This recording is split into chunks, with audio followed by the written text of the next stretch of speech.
Hi అండి, welcome back to my channel. అందరూ ఎలా ఉన్నారు? బాగున్నారా? ఈరోజు స్పెషల్ వచ్చేసి మిర్చి బజ్జీ అండి. చాలా టేస్టీగా అలాగే క్రిస్పీగా ఎలా చేసుకోవాలో చూసేద్దామా. ముందైతే మనం బజ్జీ మిరపకాయలను తీసుకుని నీట్గా క్లీన్ చేసుకుని మధ్యలో అయితే ఘాటు పెట్టుకోవాలి. దాంట్లో అయితే వాము అలాగే ఉప్పు రెండు కలిపి మిక్సీ వేసుకుని ఆ పొడి అయితే పెట్టుకుంటున్నాం అనమాట.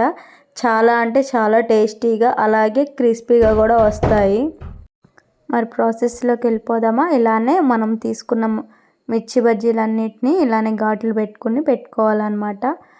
దీంట్లోనే చింతపండు గుజ్జు అలా కూడా పెట్టుకోవచ్చు. నేనైతే ఇప్పుడు నార్మల్ ఎలా చేయాలనేది చూపిస్తున్నాను, చూసేయండి. ఇప్పుడు అలానే అన్నిటిలోకి ఇట్లానే మనం మిర్చి బజ్జీని అనేది పెట్టేసుకుందాము. మసాలా అనేది చాలా టేస్టీగా ఉంటుందండి, చాలా బాగుంటుంది. మీరు తప్పకుండా ట్రై చేయండి. ఇలా అన్ని పచ్చిమిర్చి పెట్టేసుకుంటే మనకి త్వరగా అయిపోద్ది కదా, అందుకని ముందు అన్నీ పెట్టేసుకుని పక్కన పెట్టేసుకుంటున్నాను అనమాట. ఇదిగోని చూస్తున్నారా, ఇలా చూస్తేనే నోరు ఊరుతుంది కదా. మరి ఇంకా మీరు కూడా తప్పకుండా ట్రై చేసేయండి. అయిపోయింది కదా. ఇప్పుడైతే మనం ప్రాసెస్లోకి వెళ్ళిపోదాము. ముందుగా అయితే శనగపిండి తీసుకోవాలి. మీరు తీసుకున్న మిర్చిని బట్టి శనగపిండి క్వాంటిటీ తీసుకుంటే సరిపోతుంది. ఇప్పుడు ఆ శనగపిండిలో మనం సరిపడా సాల్ట్ తీసుకోవాలి. అలాగే దాంట్లోని కొంచెం సోడా ఉప్పు వేసుకుంటున్నాము. ఎక్కువ అవసరం లేదండి, కొంచెం మనకి క్రిస్పీనెస్గా అలానే పొంగడం కోసం అనమాట. చూస్తున్నారా, ఒక చిటికెడు వేసుకుంటే సరిపోతుంది. కొంచెం కారం, ఎక్కువ కాదు, కొంచెం. ఎందుకంటే పిండి బ్యాటర్ అనేది మనకి చప్పగా ఉండకుండా ఉండటానికైతే లైట్గా ఓన్లీ కొంచెం వేసామన్నమాట. ఇప్పుడు అంతా బాగా కలిసేలాగా మిక్సింగ్ చేసుకోవాలి. ఇప్పుడైతే ఆయిల్ అయితే పెట్టేసుకున్నాను. ప్యాన్లో సరిపడా ఆయిల్, డీప్ ఫ్రైకి సరిపడా ఆయిల్ అయితే వేసేసుకున్నాము. ఇప్పుడు వాటర్ వేసుకుని మనం బజ్జీ బ్యాటర్కి సరిపడా క్వాంటిటీ వచ్చేలాగా చూసుకోవాలన్నమాట. ఇదిగోండి చూస్తున్నారు కదా. మేమైతే పిండి వేయడం అయితే మర్చిపోయామండి, తర్వాత అయితే వేస్తాము. మీరు కూడా చూసి అలా వేయకుండా ముందే వేసుకోండి. మనం శనగపిండి వేసుకున్నప్పుడే పిండి కూడా వేసేసుకుంటే సరిపోతుంది. మేమైతే మర్చిపోయామన్నమాట.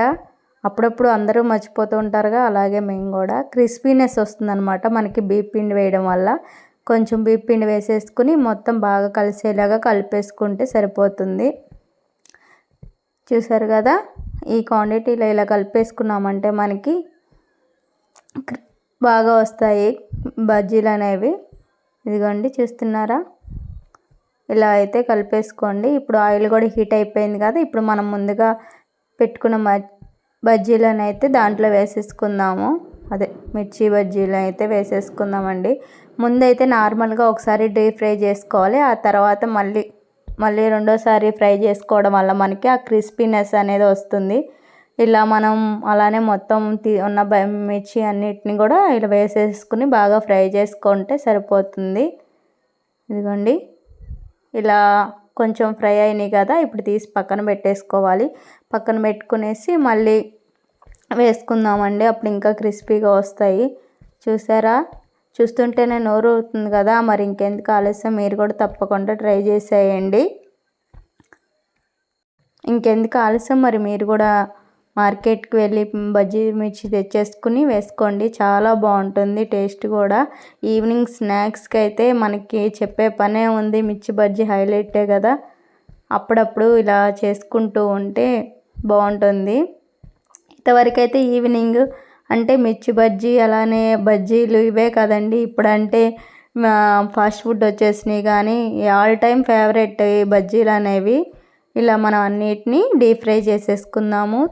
ఇప్పుడు మరి బజ్జీలు వేస్తే దాంట్లోకి ఆనియన్స్ లేకపోతే ఎలా చెప్పండి, అందుకని చెప్పి అయితే ఆనియన్స్ కూడా కట్ చేసేసుకుంటున్నాము. ఇలా ఆనియన్స్ కట్ చేసుకుని మనం స్టఫింగ్ కోసం అయితే తయారు చేసుకుంటున్నాం అన్నమాట. మీరు కూడా చూసేయండి, చాలా అంటే చాలా బాగుంటుంది.